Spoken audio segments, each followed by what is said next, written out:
एक बार पुनः हम लोग आ गए हैं अपने लेक्चर एंड टॉपिक को आगे बढ़ाने के लिए। तो जैसा कि आप सभी लोग जानते हैं, हम लोग पढ़ रहे हैं इलेक्ट्रिसिटी, करंट इलेक्ट्रिसिटी। और करंट इलेक्ट्रिसिटी में हम लोग लगभग हर पड़ाव को पार करते हुए कूदते फांगते पहुंच चुके हैं एक ऐसे नियम के पास जो हमारी सभी समस्याओं को, हमारे सभी कष्टों को, हमारे सभी दुखों को हर लेगा। किससे संबंधित? किससे संबंधित? परिपथ से संबंधित। परिपथ से संबंधित सभी समस्याओं को, अरे परिपथ में भी प्रतिरोध, धारा और वोल्टेज, इन तीनों से संबंधित सभी कष्टों दुखों को क्या कर लेगा? ये हर लेगा। तो आज का टॉपिक बहुत ही इम्पॉर्टेंट है, हद से ज़्यादा इम्पॉर्टेंट है। ठीक है, तो चलिए स्टार्ट करते हैं, समझते हैं कि टॉपिक का नाम क्या है पहली बात, और ये टॉपिक किस तरीके से हमारे सभी दुखों को हरेगा ये भी समझेंगे। ठीक है, बस एक सेकंड दीजिएगा, थोड़ा सा डिस्चार्ज हो चुका है एक हमारा डिवाइस, उसको चार्ज में लगा दें, एक सेकंड। चलिए, तो हेडिंग मार दीजिएगा, क्या मार दीजिएगा? Heading Kirchhoff law, Kirchhoff law. देखिएगा कि थोड़ा सा दिखाई दे रहा है, हाँ अब दिखाई दे रहा होगा, आई अब दिखाई दे रहा है। ठीक है, इसमें इंक डाल दीजिए भैया, सब चीज़ का सूखा पड़ रहा है, कोई मार्कर भी नहीं है, क्या है? चलिए, किरचॉफ लॉ यानी किरचॉफ का नियम। अब किरचॉफ का नियम क्या है, थोड़ा ध्यान से समझिएगा, और किरचॉफ ने क्या किया था।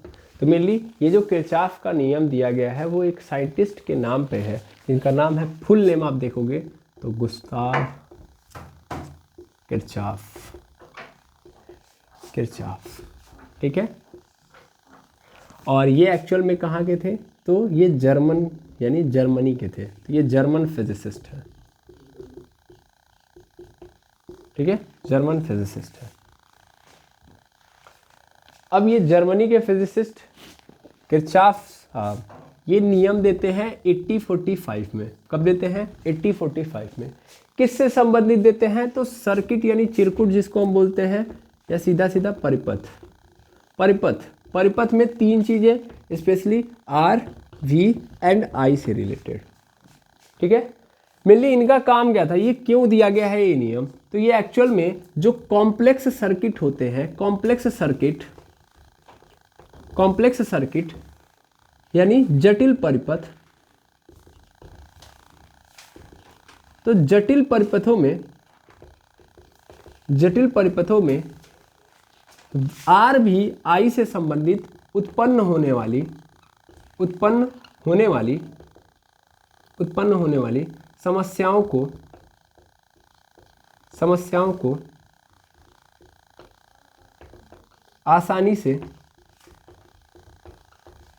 आसानी से सॉल्व करने के लिए, यानी इनका जो ये नियम है एक्चुअल में क्यों दिया गया है? तो इनका ये नियम इसलिए दिया गया है, या इन्होंने इसलिए नियम दिया है क्योंकि देखा इन्होंने कि एक्चुअल में कोई भी हम सर्किट ले रहे हैं तो सर्किट में आर, वी, आई यानी रेजिस्टेंस, वोल्टेज एंड करंट, इन तीनों से संबंधित बहुत सारी प्रॉब्लम क्रिएट हो रही है, और इन प्रॉब्लम्स के कारण लोग सर्किट से दूर भाग रहे हैं, यानी उन समस्याओं को सॉल्व नहीं करना चाह रहे हैं। ठीक है, तो आसानी से सॉल्व करने के लिए इन्होंने अपना ये नियम बनाया 1845 में। मेनली अगर आप ध्यान से समझे तो अगर आप थोड़ा सा पीछे जाएं, जहाँ पे हम लोग जब रेजिस्टेंस से संबंधित क्वेश्चन सॉल्व कर रहे थे, तो वहाँ पे हम लोगों ने देखा था कि क्या कर रहे थे हम लोग, एक सर्किट ले रहे थे, सर्किट में सबसे पहले क्या जोड़ रहे थे, दे रहे थे बैटरी जोड़ दे रहे थे, इसमें क्या लगा रहे थे? रेजिस्टेंस। तो बहुत सारे रेजिस्टेंस होते थे, मान लेता हूँ कि ये रेजिस्टेंस R1 है, ये R2 है, यहाँ पे वोल्टेज V है, तो इस पे वोल्टेज कितना आएगा? V1, इस पे वोल्टेज V2, और यहाँ से आप देखेंगे तो I यहाँ से निकलेगा, तो I इस पे भी I रहेगा और इस पे भी I रहेगा। ठीक है ना, तो हमें क्या करना होता था कि बारी बारी सबकी वैल्यू पता करनी होती थी। हमसे R1 पूछता था, हमसे R2 पूछ देता था, हमसे इक्विवेलेंट पूछ देता था, है ना, तो ये तो हम कर लेते थे, आसानी से कर लेते थे। लेकिन हमसे अगर पूछ देता I बताओ तो थोड़ा सा मुश्किल होता था, V1 बताओ तो थोड़ा सा मुश्किल होता था, V2 बताओ तो भी मुश्किल होता था, है ना, यानी I, V1, V2 ये इसमें थोड़ा सा हम फंसते थे। मेनली ये क्या है, ये सीरीज में है। अगर पैरेलल में हो, मतलब पैरेलल में मतलब सपोज करिए कि यहाँ पे है ऐसे कुछ, यहाँ पे एक बना दिया गया रेजिस्टेंस, उसके नीचे यहाँ पे एक दूसरा रेजिस्टेंस बना दिया गया, और इसको लाके बैटरी से क्या कर दिया गया? जोड़ दिया गया। तो मेनली यहाँ से करंट फ्लो होगा, ये करंट यहाँ पे जाएगा तो यहाँ पे इसको R1 प्रतिरोध, इसको R2 मान लीजिए, तो R1 के पास कौन सी धारा जाएगी, I1, और R2 के पास जाएगी I2, R2 के पास जाएगी I2, और दोनों का वोल्टेज क्या रहेगा, सेम। यानी इस R2 प्रतिरोध का, R2 रेजिस्टर का भी वोल्टेज कितना रहेगा, V, और R1 का भी रेजिस्टर कितना रहेगा, रेजिस्टेंस कितना रहेगा, V। समझ पा रहे हैं? यानी यहाँ पे आप देख पा रहे होंगे। तो अब हमसे अगेन यहाँ पे क्या पूछेगा, चूंकि R1 दिया होगा, R2 दिया होगा, तो R पूछ लेगा। क्या पूछ लेगा, R, तो R बता लूंगा मैं, है ना। R मतलब इक्विवेलेंट पूछ रहा है तो बता दूंगा मैं, लेकिन थोड़ा बहुत प्रॉब्लम क्रिएट होगा I1 बताने में, थोड़ा बहुत प्रॉब्लम क्रिएट होगा I2 बताने में, और थोड़ी बहुत प्रॉब्लम होगी V बताने में, या V दिया होगा। मैं ले दे के यहाँ पे भी आपको थोड़ा थोड़ा प्रॉब्लम नजर आ रहा है, लेकिन अगर बहुत जटिल सर्किट दे दे, कॉम्प्लेक्स सर्किट दे दे, एक ही में बहुत सारा आउंज गाउंज करके दे दे, सोच पा रहे हैं, तब उन सर्किट्स में ये प्रॉब्लम बड़ी बन जाएगी। यहाँ पे देखिए ये नॉर्मल सर्किट है, इसमें भी आपको थोड़ी थोड़ी प्रॉब्लम नजर आएगी, लेकिन अगर बहुत कॉम्प्लेक्स सर्किट आपके सामने रख दे तो उसमें तो आपको बहुत ज़्यादा समस्या नजर आएगी। समझ में आ रहा है? और उस कंडीशन में आप इसको सॉल्व बिल्कुल नहीं कर पाएंगे, आप एकदम चिंतित हो जाएंगे, थक हार के बैठ जाएंगे। समझ में आ रहा है? तो उस दौरान कौन आएंगे, उन स्थिति को संभालने के लिए किरचॉफ साहब आएंगे। ठीक है, तो किरचॉफ का नियम ये कॉम्प्लेक्स सर्किट को सॉल्व करने के लिए पैदा हुआ है। ठीक है, यानी इन्होंने कहा कि आप टेंशन बिल्कुल मत लीजिए, परिपथ में इनसे संबंधित कोई समस्या नहीं होगी, मैं हूं ना, है ना। तो चलिए देखते हैं इन्होंने आखिर क्या किया, क्या ऐसा कर दिया, कौन सा ऐसा तीर मारा जिससे ये समस्याएं आसान हो गई, है ना।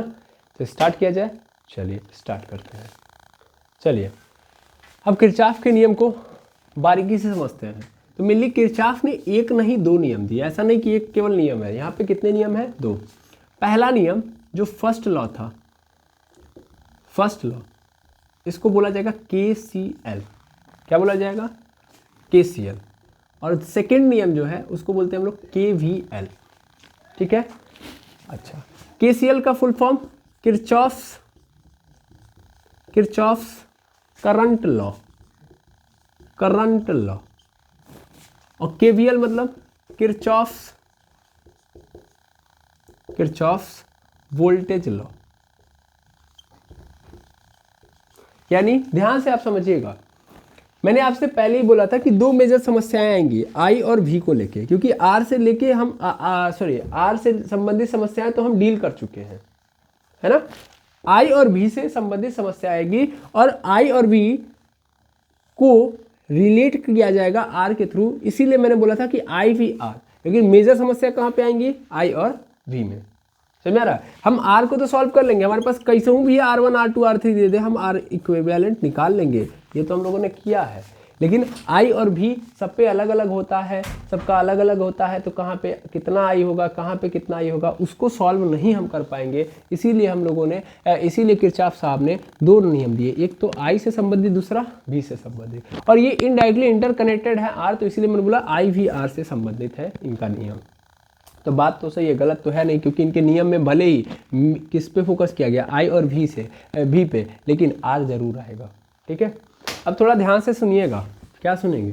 पहला नियम करंट से संबंधित है, और ये जो नियम है एक्चुअल में ये जानते हैं किससे बेस्ड है या किस पे बेस्ड है, ये based on law of conservation of charges, ये चार्जेस के कंजर्वेशन पे बेस्ड है। ठीक है, जबकि वोल्टेज का जो लॉ है ये based on law of conservation of energy. कैसे, वो तो अब आपको आगे पढ़ने के बाद समझ में आएगा। तो law of conservation of energy और law of conservation of charge. अब पहले समझते हैं ये नियम है क्या, है ना। इसको तो पहले हिंदी में लिख लो, धारा संबंधी किरचॉफ का नियम।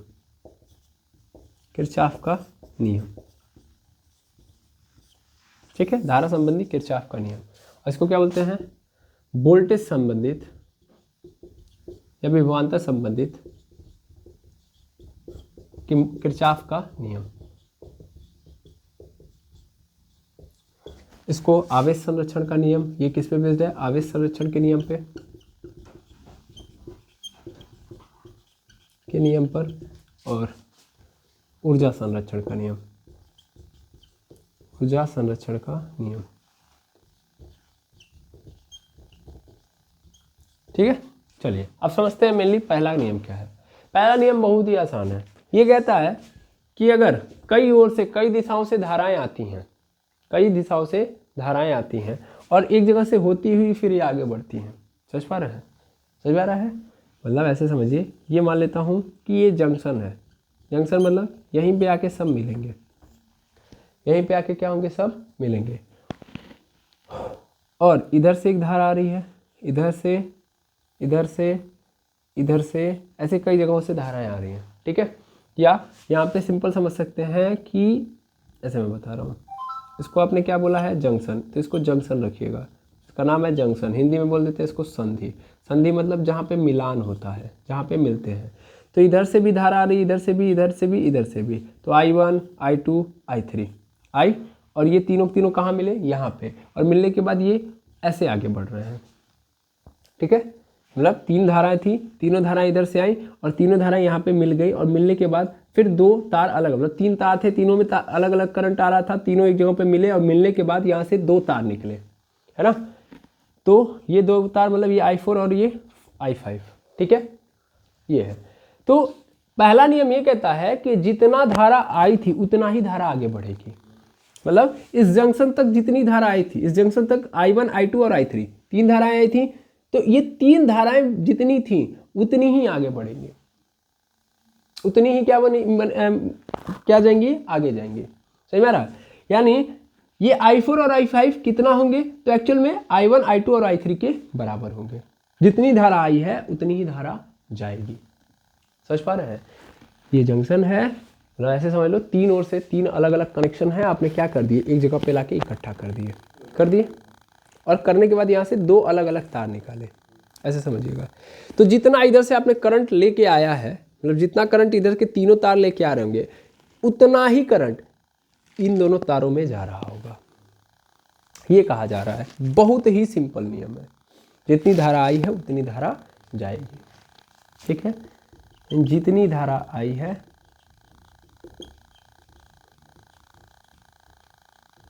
उतनी धारा जाएगी। सिंपल। अभी आगे हम और एक्सप्लोर करेंगे, फिलहाल में ये समझ लीजिए, जितनी धारा आई है उतनी धारा जाएगी। वोल्टेज का नियम क्या है भैया? वोल्टेज का नियम टफ नहीं है, ये भी आसान है। ये कहता है कि मान लीजिए ये परिपथ है, ये परिपथ के अंदर क्या है, सेल है, तो इन सेल के पास अपना अपना क्या होगा, वोल्टेज होगा, है ना। ये वोल्टेज है, इसके पास R1 है, यहाँ पे R2 है। ठीक है, R2 है, R1 और R2। और यहाँ पे आप देखोगे तो यहाँ पे क्या है, इस सेल का अपना क्या होगा, टर्मिनल वोल्टेज होगा, और इसका अपना एक इलेक्ट्रोमोटिव फोर्स जिसको बोलते हैं, या इस सेल का अपना एक वोल्टेज होगा जो इसके ऊपर लिखा होगा, जिसको इलेक्ट्रोमोटिव वोल्ट बोलते हैं, इलेक्ट्रोमोटिव फोर्स बोलते हैं एक्चुअल में। इससे रिप्रेजेंट करते हैं ई से, मैं इसको ना ई से रिप्रेजेंट करूँगा, यहाँ भी इसको भी मैं ई से रिप्रेजेंट करूँगा। तो इसका मान लेता हूँ E1 है, इसका क्या मान लेता हूँ E2 है, या और आसान करते हैं, मिली एक पकड़ते हैं।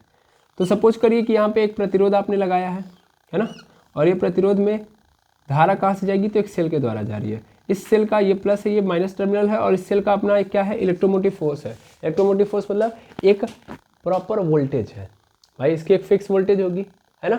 इस फिक्स वोल्टेज को हम लोग पहले ज़माने में क्या मानते हैं कि भैया E इज इक्वल टू क्या होता है, E इज इक्वल टू एक तो होता है, अगर मान लो यहाँ पे R है, ठीक है ना, अगर एक मैं बाहरी प्रतिरोध क्या मान लूँ R, और यहाँ से कितनी धारा निकल रही है, I धारा।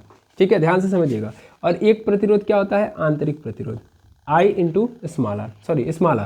एक प्रतिरोध क्या होता है, स्मॉल r। एक बाहर प्रतिरोध और एक सेल के अंदर प्रतिरोध, दो प्रतिरोध होते हैं, बाहर और अंदर।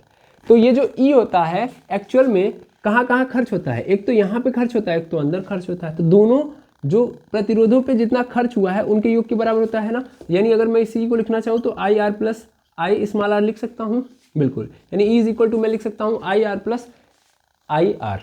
ठीक है, अगर मैं मान लेता हूँ कि सेल के अंदर कोई प्रतिरोध नहीं है, सेल के अंदर कोई प्रतिरोध नहीं है, तो ई इज इक्वल टू क्या मिलेगा मुझे, ई इज इक्वल टू क्या मिल जाएगा, ये खत्म ना, R is equal to zero, small R is equal to zero. तो उस कंडीशन में क्या मिल जाएगा, E is equal to I R मिलेगा। मिलेगा कि नहीं मिलेगा। और यही ये कहता है कि भैया सेल से जितना वोल्टेज जाएगा है ना, उतना ही वो प्रतिरोधों पे खर्च होगा। अगर मैंने 10 वोल्टेज यहाँ से भेजा है तो 10 वोल्टेज जो है अलग अलग प्रतिरोधों पे क्या हो जाएगा, खर्च होगा। लेकिन जितना ऊर्जा निकलेगी उतना ही ऊर्जा पहुँचेगी, सीधा मतलब ये है ना। जितना ऊर्जा है उतना ही काम होगा, जितना ऊर्जा जाएगी उतना ही ऊर्जा पहुँचेगी, ये कहने का मतलब है। ये कहाँ से मिलता है, law of conservation of energy, इसीलिए ऊर्जा के कॉन्सेप्ट से रखा गया है। और मेनली ये वोल्टेज का नियम है, यानी जितना वोल्टेज सेल के पास होगा वही वोल्टेज अलग अलग प्रतिरोधों के पास पहुँचेगा। ठीक है, अब कैसे, तो एक एक करके हम समझते हैं। ठीक है, सबसे पहले आप इतना नोट कर लीजिए, बेसिक पॉइंट है, उसके बाद एक एक करके हम पकड़ेंगे। चलिए फर्स्ट लॉ एक बार अच्छे से देख लेते हैं, जिसको KCL बोलते हैं। अब ज़्यादा फुल फॉर्म में नहीं जाऊंगा, टाइम ज़्यादा लग जाएगा और वेस्ट होगा, पता तो चल ही गया है आपको। मान लीजिए यहाँ पे अलग अलग जगहों से कई सारे तार आ रहे हैं, यहाँ से यहाँ से यहाँ से, और ये सभी मिलके बस 2 तारों में कन्वर्ट हुए हैं। ठीक है, और ये सभी तार कहाँ पे मिले हैं, इस जगह पे, तो इसको हम क्या बोलते हैं, संधि। ठीक है, क्या बोलेंगे, संधि, इसको संधि बोलेंगे। इंग्लिश में इसको बोलते हैं जंक्शन। ठीक है ना, जहाँ पे मिलान होता है उसी को जंक्शन बोलते हैं। अब इधर से एक धारा आई थी I1, इधर से I2, इधर से I3 और इधर से I4, 4 धाराएं आई हैं और इस जंक्शन पे मिली हैं। मिलने के बाद ये चारों धाराएं जो है अलग अलग में कन्वर्ट हुई, यानी ये कन्वर्ट हो गई हैं I5 और I6 में, मतलब मिली 4 ताराएं एक जगह मिले और उसके आगे 2 तार आगे बढ़े हैं। ठीक है, तो कहने का मतलब है, आप यहाँ से यहाँ तक देख पा रहे होंगे, ये जो I1, I2, I3, I4 है, ये एक्चुअल में कैसी धारा है, आने वाली। तो आने वाली है यानी इनकमिंग करंट है ये, है ना, इनकमिंग करंट है, इसको बोल सकता हूँ मैं इनकमिंग करंट। और ये जो है जाने वाले धाराएं हैं, जंक्शन से जा रही हैं, ये जंक्शन पे आ रही हैं और ये जंक्शन से जा रही हैं, तो इनको हम क्या बोलेंगे, आउटगोइंग करंट। ठीक है, तो मेनली जो किरचॉफ साहब थे उन्होंने पहले में ये बोला कि एक्चुअल में incoming current is equal to outgoing current, incoming current is equal to outgoing current. ये बात किसने बोली थी, किरचॉफ साहब ने बोली थी। Incoming current is equal to outgoing current. Incoming current कौन कौन सी हैं, I1, I2, I3, I4, ये चारों की चारों इनकमिंग करंट हैं और ये बराबर होंगी किसके, आउटगोइंग करंट। आउटगोइंग करंट कौन कौन सी है भैया, I5 और I6। समझ में आ रहा है, यानी जितनी इनकमिंग करंट है उन सबको क्या कर दो, जोड़ दो, और जितनी आउटगोइंग करंट है उन सबको क्या कर दो, जोड़ दो, और देखोगे तो वैल्यू क्या मिलेगी, बराबर मिलेगी। और स्वाभाविक बात है, दिख भी रहा है। अब मैंने इन सबको जोड़ के लिख दिया है भाई। अब मैं अगर चाहूँ तो इसको उठा के इधर भी कर सकता हूँ, तो मैं ये भी लिख सकता हूँ कि I1, I2, I3, I4 ये सब है ना, और फिर ये जब इधर आएंगे तो माइनस में हो जाएंगे, यानी -I5 फिर -I6 इज इक्वल टू 0। इसका मतलब यहाँ से एक और बात समझ में आई, क्या समझ में आई, इसका मतलब यहाँ से ये भी समझ में आया कि भैया इनकमिंग करंट जितने भी हैं इन सबको अगर मैं जोड़ दूँ, ठीक है, और आउटगोइंग करंट जो है इन सबको भी मैं क्या कर दूँ, जोड़ दूँ। आउटगोइंग करंट भी मैं इन सब में क्या कर दूँ, जोड़ दूँ। जोड़ दिया और क्या किया कि इनकमिंग करंट में से आउटगोइंग करंट को क्या कर दिया, घटा दिया, तो आंसर क्या मिलेगा, 0। आंसर क्या मिलेगा, 0। तो दो बातें, इनकमिंग करंट आउटगोइंग करंट के बराबर होगा और इनकमिंग करंट में से अगर आउटगोइंग करंट को मैंने घटा दिया तो क्या मिलेगा, 0। ये बहुत प्रमुख बातें हैं, ठीक है, ये एक साथ ये दूसरे के साथ, तो ये दो बातें हैं, अलग अलग नहीं है, एक ही है भाई। जब बराबर होंगी तो एक दूसरे से घटाएंगे तो 0 आएगा, सीधी बात है, स्वाभाविक बात है। और यही था पहला नियम। मुझे नहीं लगता कि इससे ज़्यादा इसको समझाने की ज़रूरत है ना, कि आने वाली धारा, बस यहाँ पे याद रखेंगे, यानी आने वाली, हिंदी में अगर मैं लिखना चाहूँ तो आने वाली कुल धारा बराबर होगी जाने वाली कुल धारा पे, ठीक है ना, बस इतना लिख सकता हूँ मैं हिंदी में। यही पहला नियम था, it is the first law. और क्यों इसको law of conservation of charge बोला गया, तो यहाँ पे सीधा मतलब है यार, जितना इधर से चार्ज आ रहे हैं, जितना इधर से चार्ज आ रहे हैं उतना ही चार्ज आगे बढ़ेंगे, क्योंकि चार्ज का फ्लो ही क्या कहलाता है, करंट कहलाता है। तो अगर मान लो इधर से 100 चार्ज, मतलब इधर से 25, इधर से 25, इधर से 25, इधर से 25, है ना, 25 चार्ज क्या कर रहे हैं, फ्लो करते हुए यहाँ तक पहुँचे हैं, तो यहाँ से क्या होंगे, 50 इसमें जा रहा होगा, 50 इसमें जा रहा होगा, या ऐसा हो सकता है 75 इसमें जा रहा हो, 25 इसमें जा रहा हो। लेकिन ले देखिए, जितने चार्जेस इधर से ट्रैवल करके आए हैं, फ्लो करके आए हैं, उतने ही चार्जेस आगे भी ट्रैवल करेंगे, ये बात कही जा रही है। यानी चार्जेस के अंदर कमी या बढ़ोतरी नहीं हो रही है, यानी चार्जेस क्या है, कंजर्व है। क्या है, कंजर्व है। इसीलिए ये जो पूरा का पूरा नियम है बेस्ड है किस पे, बेस्ड है किस पे, law of conservation of, law of conservation of, conservation of charges, in charges के कंजर्वेशन पे बेस्ड है। ठीक है, ठीक है, आई होप समझ में आ गया होगा ये पहला नियम। ठीक है, अब इस पे कैसे हमारे पास प्रॉब्लम आते हैं इनको भी हम डिस्कस करेंगे। देखिए अभी मैं चाहूँगा कि पहले हम लॉ क्लियर कर लें, लॉ क्लियर कर लेंगे तो अपने आप हम देख लेंगे। फिलहाल मैं एक आध एग्जाम्पल, छोटकू सा एग्जाम्पल देने के लिए मैं अभी दिखा देता हूँ, छोटा सा एग्जाम्पल ताकि आपको फील आ जाए। पहले आप ये नोट कर लीजिए। देखिए मान लीजिए कि इधर से 5 एम्पियर का करंट आ रहा है, इधर से 4 एम्पियर का, और इस तार के अंदर 3 एम्पियर का आ रहा है, और यहाँ से इधर जो है 6 एम्पियर का करंट इधर जा रहा है। ठीक है ना, और इधर जा रहा है आई, मतलब इस तार में कितना करंट जा रहा है ये हमको पता नहीं है। तो क्वेश्चन वाला हमसे पूछ रहा है कि ये बता दो कि इस वाले में कितना जा रहा है। ठीक है, मेनली ये सब के सब क्या है, ये आने वाले करंट है यानी इनकमिंग करंट है। तो सभी इनकमिंग करंट्स को क्या कर दो, जोड़ दो। हमने पढ़ा है ना, आई कमिंग यानी incoming current is equal to I out going, जाने वाले, है ना, आउट गोइंग। तो इनकमिंग वाले सभी करंट्स को जोड़ो। इनकमिंग वाले कौन कौन से हैं सर, 3 है, 4 है, 5 है, इज इक्वल टू यहाँ पे कितने हैं आउट गोइंग वाले में, एक तो 6 है और दूसरा आई है ना। मुझे आई की वैल्यू चाहिए, 6 को उधर भेज दो, तो 4 3 7 5 12, टोटल कितना हो गया 12, और इधर को 6 को भेज दो, is equal to I, that means I is equal to 12 में से 6 जाएगा, कितना बचेगा 6 एम्पियर। स्वाभाविक बात है, इधर से 12 एम्पियर आ रहा है तो 6 इसमें जा रहा है तो इसमें कितना जाएगा 6 एम्पियर जाएगा।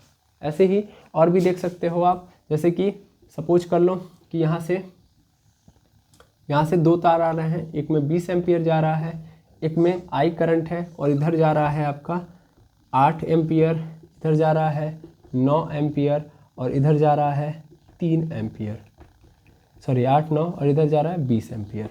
ठीक है, क्लियर है। तो हमसे पूछ रहा है कि ये आई की वैल्यू बता दो। ठीक है, अभी क्या है, ये इनकमिंग है, इधर वाले इनकमिंग है सब, और ये वाले आउटगोइंग, यानी इस जंक्शन है, जंक्शन से ये जा रहे हैं और ये जंक्शन पे आ रहे हैं। तो ये क्या है, आउटगोइंग यानी जाने वाले हैं, और ये आने वाले हैं यानी इन वाले हैं, इनकमिंग वाले हैं, और ये आउटगोइंग वाले हैं। ठीक है, ठीक है, चलिए अब ध्यान से देखेंगे तो यहाँ पे sigma I coming is equal to sigma I outgoing, यही लगाऊंगा मैं, है ना। इनकमिंग में कौन कौन से हैं सर, 20 है और आई है। आउटगोइंग में कौन से हैं, 8 है, 20 है और 9 है ना। अच्छा, यहाँ पे क्या करिए, आई ऐसे ही रहने दीजिएगा, 8 20 और 9 को अगर मैं जोड़ूँ तो कितना हो जाएगा 37 हो जाएगा, और 20 को इधर भेज दीजिए, माइनस में कर दीजिए, तो आई इज इक्वल टू कितना आ जाएगा 17 एम्पियर, है ना। यानी कितना आ रहा है इधर से आ रहा है 17 एम्पियर, यहाँ पे लिख दीजिए 17 एम्पियर। ओके, यानी इसमें कितना जा रहा है 17 एम्पियर, जंक्शन पे इधर से 17 एम्पियर जा रहा है। आई होप क्लियर हो गया होगा। ठीक है, इस तरीके से ही क्वेश्चन मिलेंगे, और भी अगर थोड़ा बहुत घुमाएगा तो ऐसे बोल देगा, मतलब ऐसे तो और बड़े बड़े क्वेश्चन मिलेंगे, मतलब ऐसे बोल देगा कि यहाँ पे आई है और यहाँ पे क्या है I/2 है, I/2 है। तो आप बताइए आई की वैल्यू कितनी होगी, तो बस 9 की जगह पे हम क्या कर देते हैं I/2 कर देते हैं। ठीक है, तो I/2 मतलब इसको उठा के इधर कर दो, इसको उधर भेज दो, तो मेनली क्या होता है ध्यान से देखिएगा, मैं मिटा दे रहा हूँ, ये आप नोट कर लिए होंगे। तो I - I/2 हो जाता इज इक्वल टू, यहाँ पे 20 से 20 कैंसिल 8 बचता, यहाँ पे 2 आई में से 1 आई चला गया, कितना बचेगा 1 आई, है ना। यानी अरे 1 में से आधा चला जाएगा तो आधा बचेगा, 2 इधर भेज दो, तो आई इज इक्वल टू क्या हो जाएगा 2 8 16 एम्पियर। यानी कितनी वैल्यू है यहाँ पे तब कितनी आ जाती 16 एम्पियर, और यहाँ पे I/2 16 का आधा 8, यहाँ पे कितना हो जाता 8 एम्पियर। देख लो 20 और 16 कितना होगा 36, और यहाँ पे भी जाने वाली जो धारा है वो भी कितनी हो जाएंगी तब 36।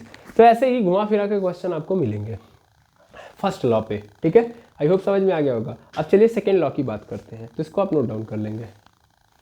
चलिए अब हम सेकेंड लॉ देखेंगे। सेकेंड लॉ का नाम है भैया किरचॉफ्स वोल्टेज लॉ, KVL। ठीक है ना, किरचॉफ के वोल्टता नियम। अब इसको कैसे क्या एक्सप्लेन करेंगे, तो मेनली इसको एक्सप्लेन करने का बड़ा सीधा तरीका है। क्या तरीका है, यहाँ पे ऐसे एक सेल वाला आप परिपथ लीजिए, ठीक है ना, और इसमें आपने क्या लगाया है, आपने एक प्रतिरोध लगाया है।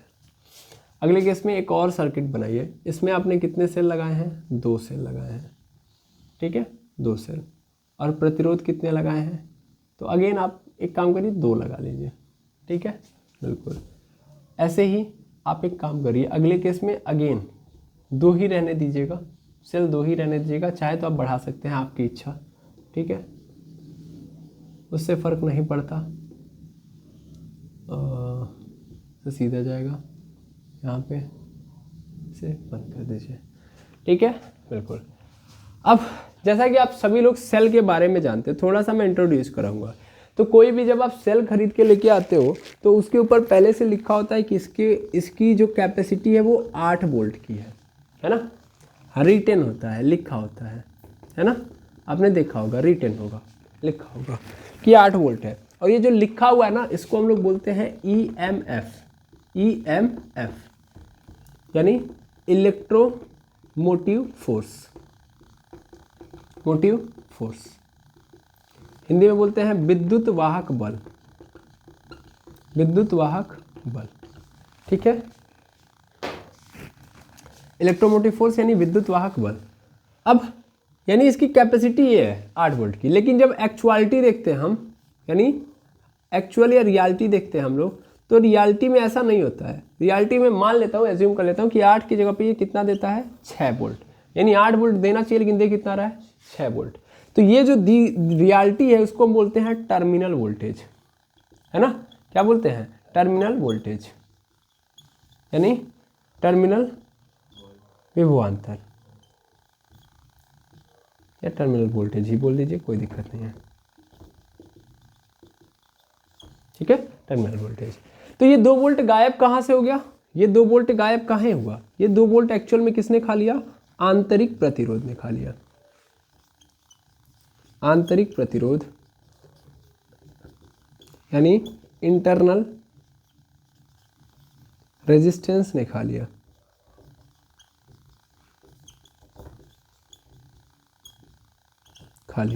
इंटरनल रेजिस्टेंस को स्मॉल r से रिप्रेजेंट करते हैं, ठीक है ना, इसने 2 वोल्टेज खा लिया। क्या मेरी बात समझ पा रहे हैं, बिल्कुल।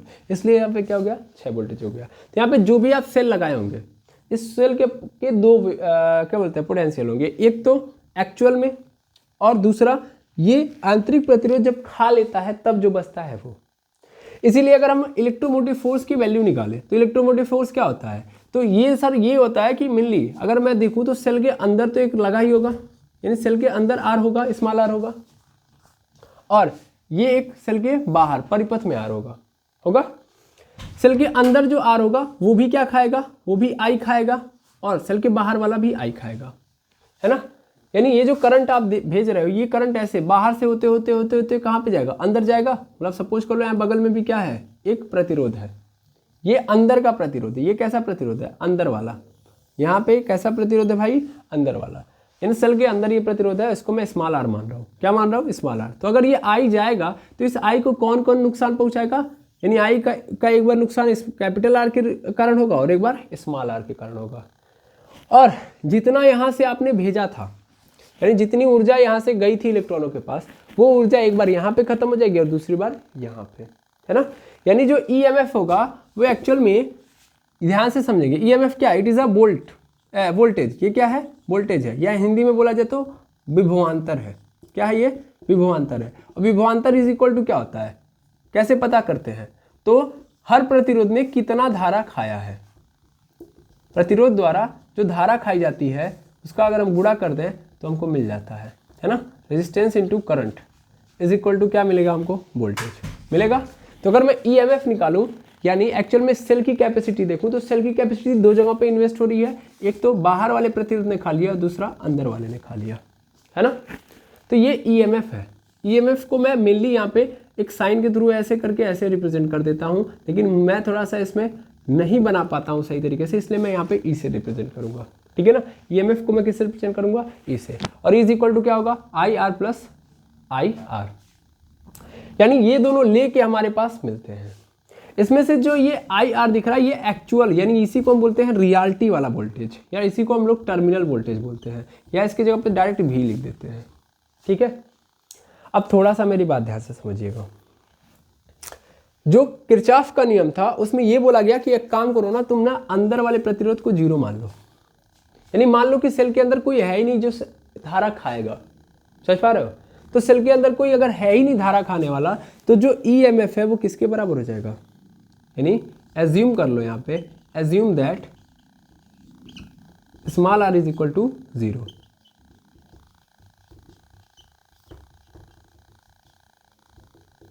यानी आंतरिक प्रतिरोध क्या है, 0 है।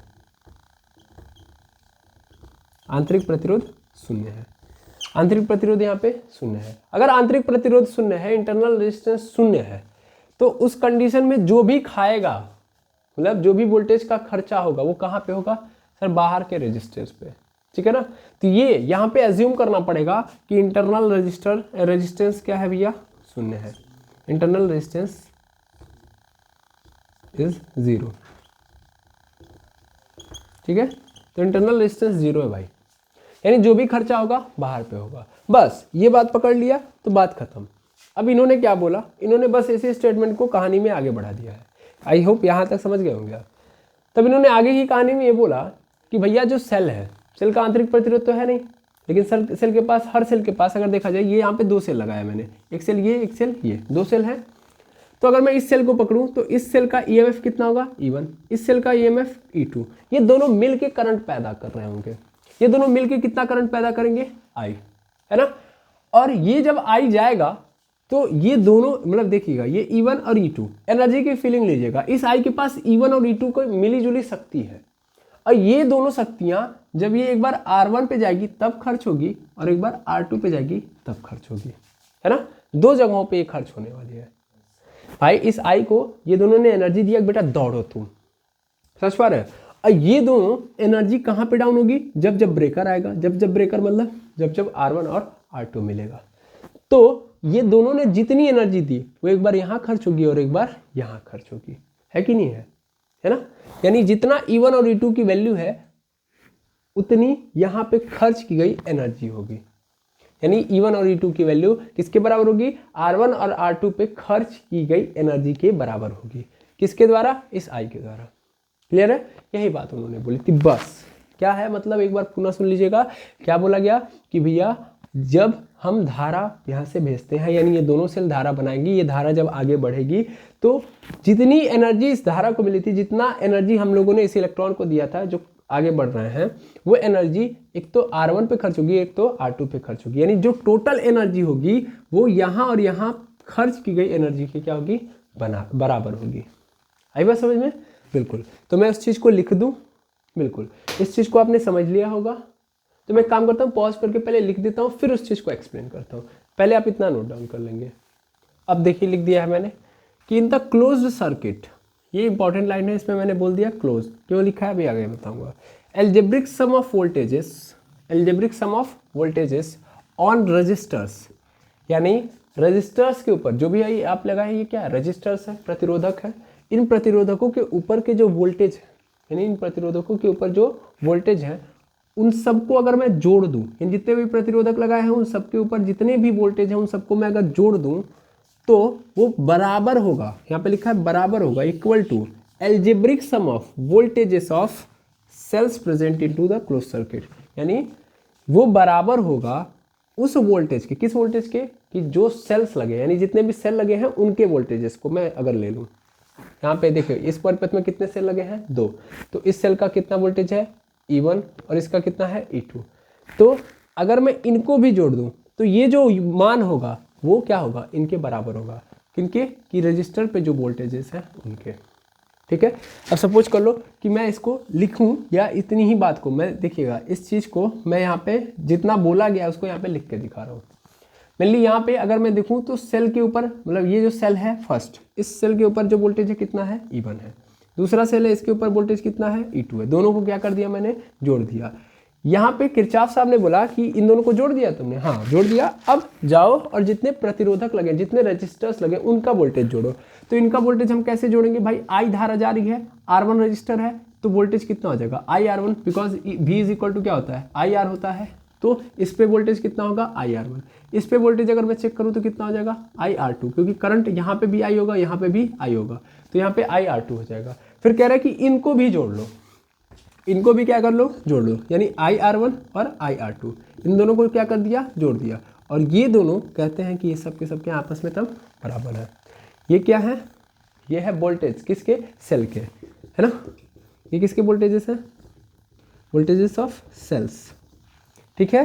अच्छा, ये किसके वोल्टेजेस हैं, ये वोल्टेजेस हैं रजिस्टर्स के, तो वोल्टेजेस ऑफ रजिस्टर्स, ठीक है, रजिस्टर्स। बस यही बोला गया था किसके द्वारा, किरचॉफ के द्वारा। यही दूसरा नियम है। इसको मैं हिंदी में भी लिख सकता हूँ, बट मुझे लगता है कि आप समझ गए होंगे। हाँ, एक चीज़ इसमें बोली गई कि क्लोज्ड सर्किट, क्लोज्ड सर्किट होगा तभी तभी ये बात बनेगी। बिकॉज अगर क्लोज सर्किट रहेगा नहीं तो फिर प्रतिरोधकों के ऊपर वोल्टेज कहाँ से आएगा, समझ पा रहे हो। अरे भाई करंट ही नहीं पैदा होगा, क्या E1 E2 होगा। हाँ देखिए, सेल के पास E1 E2 तो पैदा ही रहेगा, मतलब वो तो बनने के साथ ही है उसके साथ। लेकिन ये IR1 और IR2 तब पैदा होगा जब यहाँ पे E1 और E2 क्या कर रहे होंगे, करंट फ्लो करा रहे होंगे। और करंट फ्लो कराने का मतलब ये जो परिपथ होना चाहिए वो क्या होना चाहिए, बंद होना चाहिए। क्या होना चाहिए, बंद होना चाहिए। अगर ये परिपथ बंद नहीं रहा, क्लोज सर्किट नहीं लिया, मैंने क्या किया, करंट फ्लो ही नहीं कराया, तो फिर क्या होगा, यहाँ से देख पा रहे हैं, करंट जब आगे बढ़ेगा नहीं तो इन वोल्टेजेस तक पहुंचेगा नहीं, और जब इन वोल्टेजेस तक पहुंचेगा नहीं तो फिर हम ये नियम लगा ही नहीं सकते। तो ये नियम हम तब अप्लाई करेंगे जब हमारे सेल के का जो वोल्टेज है और जो इन रजिस्टर्स का वोल्टेज है ये तभी, सॉरी मैं एक्चुअल में कहीं और चला गया हूँ। मैं ये बोलना चाहता हूँ कि ये तभी फॉलो होगा जब ये बंद होगा, ये सर्किट क्या होगा, बंद होगा। भावनाएं हैं, आती रहती हैं, चलता मतलब क्या बोलते हैं, पढ़ाई के वक्त भी कहीं और की कहानियाँ भी स्टार्ट हो जाती हैं इसी में, तो इसलिए फंस जाता हूँ मैं कभी कभी। ये सबके साथ होता होगा, माइंड को कॉन्सेंट्रेट करने का प्रयास करता हूँ, होते रहता है, बट थोड़ी थोड़ी प्रॉब्लम्स आती रहती हैं, कुछ ऐसी चीज़ें डिस्टर्ब कर ही देती हैं। तो चलिए कोई बात नहीं। फिर अगेन मैं लौट आया हूँ उसी पथ पे कि भैया ये क्लोज होगा तभी ये I पैदा होगा, जब ये I पैदा होगा तभी इस R1 और R2 के ऊपर वोल्टेज पैदा होगा, तभी ये नियम पैदा होगा। ठीक है, क्लियर है, क्लियर।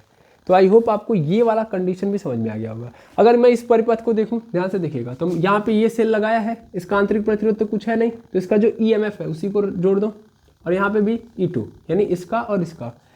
अच्छा हाँ, यहाँ पे एक चीज़ तो मैं भूल गया, algebraic sum of voltage, not voltages.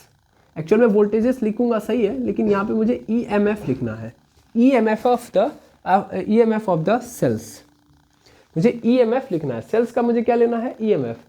Resistors का मुझे वोल्टेज लेना है, लेकिन सेल का मुझे क्या लेना है, EMF। मेनली EMF वोल्टेज ही है, लेकिन आप समझ पा रहे होंगे कि EMF क्यों लिया गया है। देखिए EMF ले रहा हूँ, और EMF लेने के साथ मैंने स्मॉल r को क्या मान लिया, 0 मान लिया। यहाँ पे ये पहली चीज़ याद रखेंगे, ठीक है ना।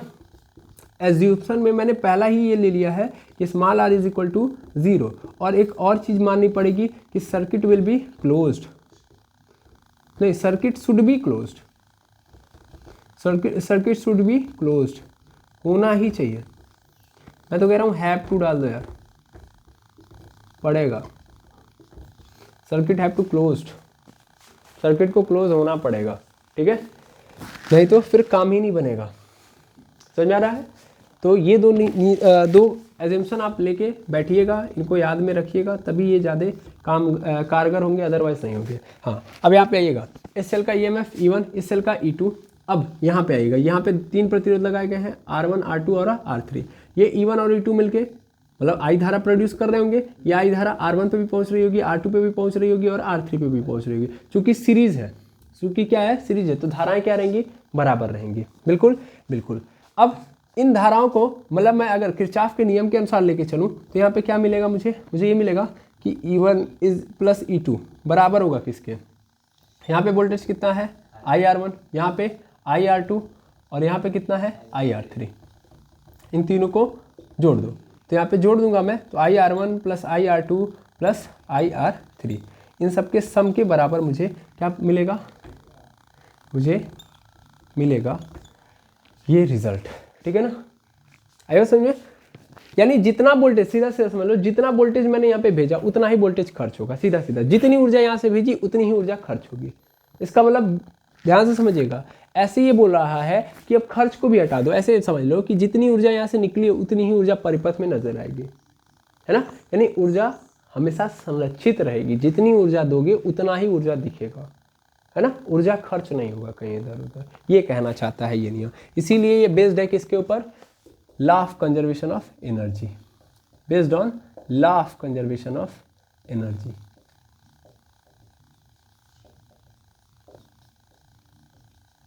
ठीक है, और आई होप अब आप समझ चुके होंगे कि सेकेंड नियम क्या है। बस याद क्या रखना है? क्लोज्ड लूप लेना है।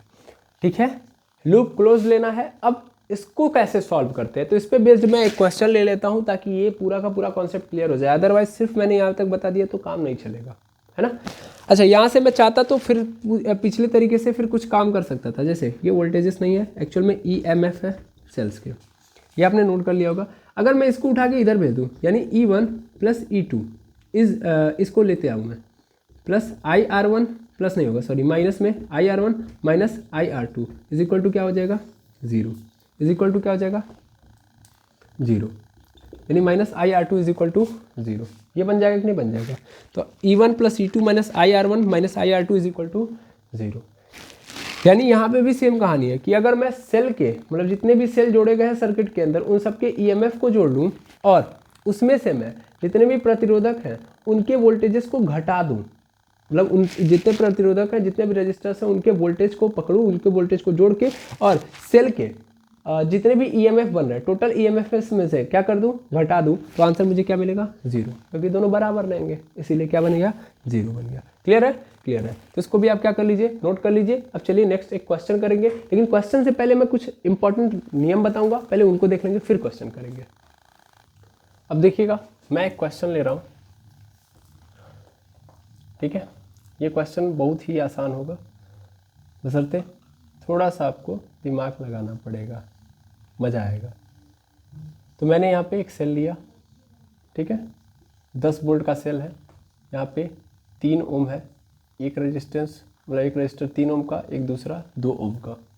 यहाँ से आई धारा निकलेगी, सीधी बात है, आई धारा निकली, ठीक है।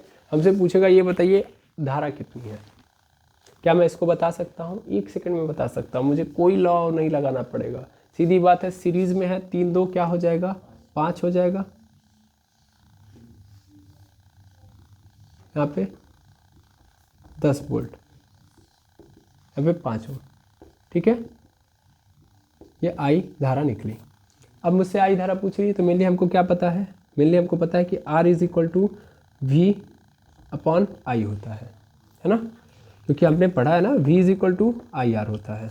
ऐसे देख सकते हो, V की वैल्यू 10, I ऐसे ही रहेगी, R की वैल्यू कितनी है? 5 से ये कैंसिल हो जाएगा 10 2 बार में, इज इक्वल टू क्या मिल गया? आई की वैल्यू कितनी मिल गई?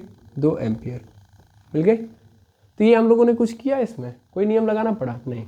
तो ये तो सिंपल मेथड था, लेकिन अगर हम किरचॉफ के नियम से करें तब, किरचॉफ के नियम से ये आई निकालना हो तब, क्योंकि भाई इन्हीं सबको तो सॉल्व करने के लिए आया है, कोई विदेशी रजिस्टर नहीं आया है अलग से कोई, सच पा रहे हैं। इन्हीं टाइप के रजिस्टर्स को हमको सॉल्व करना है, इन्हीं टाइप के सर्किट्स को हमको सॉल्व करना है। तो मेनली ध्यान से देखिएगा, सबसे पहले हमको क्या करना पड़ता है? हमको एक क्लोज लूप सेलेक्ट करना पड़ता है। फर्स्ट क्या करो? फर्स्ट सबसे पहला काम सेलेक्ट करो क्लोज लूप। इसमें यानी थोड़ा सा काम करना पड़ेगा तब। अभी तो आपको लग रहा है कि आसान क्वेश्चन है ऐसे ही कर लेंगे, हाँ कर लीजिएगा, लेकिन जहाँ पे फंसिएगा वहाँ पे लेके आइएगा। तो मैं आसान से बता रहा हूँ कि कैसे किरचॉफ का नियम अप्लाई करेंगे। तो सबसे पहले क्लोज लूप चूज करिए, ABCD, और फिर अपने चलने की दिशा तय करिए। मतलब आपने कहाँ से स्टार्ट किया? ABCD, तो आप कैसे चलोगे? आपका मन है ऐसे चलने का, समझ पा रहे हो? ऐसे चलने का अगर आपका मन है तो क्या होगा? ध्यान दीजिएगा, ऐसे चलना है। जब आप ऐसे चलोगे तो क्या होगा? थोड़ा सा ध्यान दीजिएगा, कुछ चीज़ें आपको ध्यान में रखनी पड़ेंगी, ये बड़ी इंपॉर्टेंट है, इसलिए यहाँ पे मैं लिख दे रहा हूँ। डायरेक्ट मत कुछ जाएगा, पहले आपने लूप सेलेक्ट कर लिया। लूप सेलेक्ट करने के बाद इंपॉर्टेंट पॉइंट है, कुछ साइन कन्वेंशन आपको देखने पड़ेंगे। साइन कन्वेंशन कौन कौन से? ध्यान दीजिएगा। तो मेनली आपको ये देखना होगा कि मान लीजिए मैं एक काम करता हूँ, ऐसे समझता हूँ, यहाँ पे है E, यहाँ पे क्या है? E, ठीक है ना। मान लीजिए करंट कैसे जा रहा है? ऐसे करंट जा रहा है। एक काम करता हूँ, ऐसे लिख देता हूँ, ये ऐसे है, ऐसे, ठीक है। करंट कैसे जा रहा है? करंट की जाने की दिशा ऐसे है, करंट के जाने की दिशा कैसे है सर? करंट के जाने की दिशा है पॉजिटिव। मतलब देखिए मेनली करंट कैसे जाता है, करंट ऐसे ही जाता है, ठीक है ना। और इधर से जब करंट आ रहा है तो करंट आ रहा है तो किससे मिल रहा है? निगेटिव वाले से। किससे मिल रहा है? निगेटिव वाले से। यानी करंट किससे मिल रहा है? पहले निगेटिव वाले से। तो अगर करंट निगेटिव वाले से मिल रहा है तब तो यहाँ पे जो वोल्टेज होगा ई, उसको हम क्या ले लेंगे? उसको हम क्या लेंगे? पॉजिटिव। जब भी करंट हमारा किससे मिल रहा है? निगेटिव टर्मिनल से। यानी देखो इधर से जा रहा है तो किससे मिल रहा है? निगेटिव टर्मिनल से। यानी निगेटिव टर्मिनल से इसकी मुलाकात हो रही है, तब मेरा ई क्या होगा? ई पॉजिटिव होगा। इसको थोड़ा सा याद रखना। अच्छा, दूसरे केस में अगर सपोज कर लो कि ये सेल का टर्मिनल है और करंट कैसे आके मिल रहा है? पॉजिटिव टर्मिनल से। ये सब का सब क्या है? करंट है। करंट किससे मिल रहा है? पॉजिटिव टर्मिनल से। तो पॉजिटिव टर्मिनल से अगर मिल रहा है तो ई क्या होगा? निगेटिव होगा। ये पहली बात, ये दूसरी बात ई के रिस्पेक्ट में हो गई। थोड़ा सा और देख लीजिएगा, और देखिएगा। तीसरी बात, एक काम करता हूँ, तीसरी बात यहाँ पे बताता हूँ। तीसरी बात क्योंकि इंपॉर्टेंट है। मान लीजिए आर के केस में आप देखिए यहाँ पे रजिस्टर है, क्योंकि मुझे कई जगह के वोल्टेज देखने हैं ना, एक तो यहाँ पे सेल के वोल्टेज को और दूसरा रजिस्टर्स के वोल्टेज को। तो मान लीजिए रजिस्टर यहाँ पे है मेरा आर। अब मेनली हमारी आई धारा किधर जा रही है? आई धारा ऐसे जा रही है। आई धारा कैसे जा रही है? ऐसे। और आप कैसे जा रहे हो? आप इसके अपोजिट जा रहे हो। यानी आपने जो लूप सेलेक्ट किया है वो आई धारा के क्या है? अपोजिट है। तो अगर आई धारा के अपोजिट आपका लूप है तो उस कंडीशन में जो यहाँ पे वोल्टेज आप दिखाओगे, यानी जो आई आर लोगे, ये आई आर, वो क्या होगा? पॉजिटिव होगा। लेकिन आपने क्या किया है? मान लीजिए इधर से आई धारा जा रही है, बीच में आपने रजिस्टर लगाया, थोड़ा ध्यान दे देंगे तो बहुत अच्छे से समझ में आएगा। ये आई धारा है और मान लीजिए उसी डायरेक्शन में आपने लूप भी लिया, यानी आप लूप देखिए, लूप पे ही आपको चलना है। अभी मैं आपको चलवाऊंगा तो वहाँ से आप देखोगे कि अगर इधर जा रहा है और यहाँ पे आर है तो मेनली यहाँ पे जो आई आर की वैल्यू होगी वो क्या ली जाएगी? निगेटिव। ये सब आपको लेना है। ये चौथी बात है। पांचवी बात, सपोज कर लीजिए कि परिपथ के अंदर आपने क्या लगा दिया है? कैपेसिटर लगा दिया है। क्या लगा दिया है? कैपेसिटर। तो कैपेसिटर कुछ ऐसा होता है, कैपेसिटर कुछ ऐसा होता है। मेनली यहाँ भी सेम काम वही करना है। अगर मान लीजिए आप चल रहे हो और आपकी मुलाकात किससे होती है? ये निगेटिव टर्मिनल है, ये पॉजिटिव टर्मिनल है, पॉजिटिव प्लेट है, निगेटिव प्लेट है, और आपकी मुलाकात किससे होती है? निगेटिव वाले से। तो निगेटिव वाले से होगी तो ध्यान देंगे तब इस कंडीशन में जो Q/C होगा, Q/C वो क्या होगा? वो आपका निगेटिव होगा, पॉजिटिव होगा। और अगर आपने कैपेसिटर लगाया है और कैपेसिटर में आप कैसे पॉजिटिव साइड से जा रहे हो, यानी पॉजिटिव साइड से, तब Q/C की जो वैल्यू होगी वो क्या होगी? निगेटिव होगी। ठीक है, ये इंपॉर्टेंट साइन कन्वेंशन है। मैंने टोटल 6 रख दिए और 6 के 6 बहुत इंपॉर्टेंट है, ध्यान में रखेंगे। पहले आप इसको नोट कर लीजिए। ये एक्चुअल में आपने जो 6 के 6 देखे ये सब के सब वोल्टेज है। ये आप देख पा रहे होंगे EMF है, ठीक है ना। ये बस चलने की रास्ता, मैंने यहाँ पे गलती से आई लिख दिया। एक्चुअल में क्या ये चलने का रास्ता है। ये जो लूप आप सेलेक्ट करोगे उस अनुसार काम करेगा, ठीक है ना। गलती से मैंने आई बोल दिया तो माफ़ी चाहूँगा। यहाँ पे क्या होगा कि जब भी आप पॉजिटिव से जुड़ोगे तो निगेटिव होगा, निगेटिव की ओर से आ रहे हो तो पॉजिटिव होगा। बस इसको याद रखो, निगेटिव की ओर से जा रहे हो मतलब अब देखो यहाँ पे जब रजिस्टर में लेना तो बस ये देखना कि जिधर आई की डायरेक्शन अगर उधर से ही मैं जा रहा हूँ तब निगेटिव, अगर मैं आई के अपोजिट आ रहा हूँ तो पॉजिटिव। अच्छा, यहाँ पे कई लोगों के मन में शक होगा कि सर Q/C क्यों लिया? क्योंकि हमें भी कैपेसिटर का वोल्टेज देखना होगा। हमें क्या देखना है? कैपेसिटर का वोल्टेज। अगर आपको पता होगा तो आप ये जानते हो Q = क्या होता है? CV होता है, और V = इसीलिए हमने क्या लिखा है? Q/C। हमें तो वोल्टेज से मतलब है। हम हर जगह क्या देख रहे हैं? वोल्टेज। सेल का वोल्टेज देखा, प्रतिरोधकों का वोल्टेज देखा, कैपेसिटेंस का वोल्टेज देखा, तीनों जगहों पे वोल्टेज ही देखा है। ये क्या है? ये एक्चुअल में सेल का वोल्टेज है, वोल्टेज ऑफ सेल, ठीक है। इसके लिए साइन कन्वेंशन ये बना दिया। तीसरे चौथे में हम लोगों ने किसका देखा? तीसरे चौथे में हम लोगों ने देखा है वोल्टेज ऑफ रजिस्टर्स। तो वोल्टेज से मतलब है, क्योंकि KCL में हमेशा किस पे काम करना होता है? वोल्टेज पे, क्योंकि वोल्टेज का लॉ ही है ये। और ये किसका है वोल्टेज? ये है वोल्टेज कैपेसिटेंस का, वोल्टेज ऑफ कैपेसिटेंस यानी संधारित्र, कैपेसिटर, सॉरी, ठीक है ना, कैपेसिटर्स। तो इस तरीके से आपको काम करना है। आई होप साइन कन्वेंशन आप लोगों ने नोट कर लिया होगा। अगर नहीं नोट किया तो अब से नोट कर लीजिएगा। चलिए, ये आपने कर लिया। अब देखते हैं कैसे हम लोग लगाएंगे क्या यहाँ पे किरचॉफ का सेकेंड लॉ। इसको मैं मिटा रहा हूँ, मुझे याद है, आपको भी याद हो गया होगा। अब देखिएगा यहाँ पे किरचॉफ का नियम कैसे लगेगा। तो ध्यान देंगे किरचॉफ का नियम क्या होगा। यहाँ पे आप सबसे पहले लूप सेलेक्ट करिए। लूप मैंने क्या सेलेक्ट किया है? ABCD। तो मैंने यहाँ पे लूप जो सेलेक्ट किया है वो क्या है? ABCD। मैं कैसे चल रहा हूँ, ऐसे। देखिए आपका जैसे मन चल सकते हैं, आप ऐसे चल सकते हैं या ऐसे भी चल सकते हैं, क्लॉकवाइज एंटी क्लॉकवाइज, आपका मन। अब मैं जब ऐसे चलूँगा तो हर जगह के प्रतिरोधकों को मुझे पकड़ के चलना पड़ेगा। ओके, सबसे पहले मैं सेल का प्रतिरोधक देखूंगा, तो सेल का वोल्टेज देखूंगा। तो सेल का वोल्टेज कितना है भैया, 10 वोल्ट है, तो वो तो 10 रहेगा, है ना, इसमें कोई दुविधा नहीं है। और सेल का वोल्टेज जो होगा वो इक्वल होगा किसके, इन दोनों प्रतिरोधकों के ऊपर जो वोल्टेज होगा। अब धारा कैसे जा रही है, ऐसे ऐसे जा रही है, तो यहाँ पे जो वोल्टेज होगा, यहाँ पे पहली बात तो 3i होगा, 3i होगा, और यहाँ का जो होगा वो क्या होगा, 2i होगा, क्योंकि यही i यहाँ पे भी आएगा। प्रतिरोधकों पे यानी रेजिस्टर्स पे जो वोल्टेज होगा यही तो होगा, 2i। अब प्लस लूँ कि माइनस लूँ ये देखना है। तो मैं कैसे जा रहा हूँ, ऐसे, और धारा भी कैसे जा रही है, ऐसे ही, है ना। तो इसका मतलब ये दोनों के दोनों क्या हो जाएंगे, माइनस में होंगे। ये भी किस में होगा, माइनस में, ये भी किस में होगा, माइनस में। ध्यान से देखो, धारा भी उधर से जा रही है, मैं भी कैसे जा रहा हूँ, ऐसे ही जा रहा हूँ। तो यानी क्या आ जाएगा, क्या आ जाएगा, -3i और माइनस फिर प्लस करना है मुझे -2i, यही तो होगा। तो 2i और 3i को मुझे क्या करना है, जोड़ना है। और ये किसके बराबर होगा, 10 वोल्ट के। थोड़ा ध्यान से देखिएगा, तो यहाँ पे 10 वोल्ट ऐसे रहेगा, 2 और 3 जुड़ जाएगा, कितना हो जाएगा, -5i हो जाएगा। और यहाँ पे देखेंगे तो यहाँ पे -5i है, तो यहाँ से 5 को इधर भेज दीजिएगा, क्या बन जाएगा, i = बन जाएगा 10/-5, कैंसिल आउट हो गया। i की वैल्यू कितनी आई, -2 एम्पियर। और माइनस में कभी भी धारा नहीं होती है ना, तो i की वैल्यू कभी भी माइनस में नहीं होगी, क्योंकि करंट कभी माइनस में हो ही नहीं सकता। क्लियर है कि नहीं है, आइए समझ में। तो इस तरीके से आप क्या अप्लाई करोगे, इस तरीके से आप किरचॉफ का नियम अप्लाई करोगे। आप चाहते तो उल्टा लूप तय कर सकते थे, मतलब इसको हटा दो, आप लूप ऐसे भी तय कर सकते थे। ये तो ऐसे हो गया था, आप ऐसे कर रहे हो, ये तो ऐसे ही हो ही गया है। काम करो उल्टा, उल्टा का मतलब, अरे भाई उल्टा मैं नहीं बना पा रहा हूँ क्या, दिमाग कहीं इधर से उधर हो गया है। अभी सही है, अभी उल्टा बना दिया मैंने, ठीक है ना।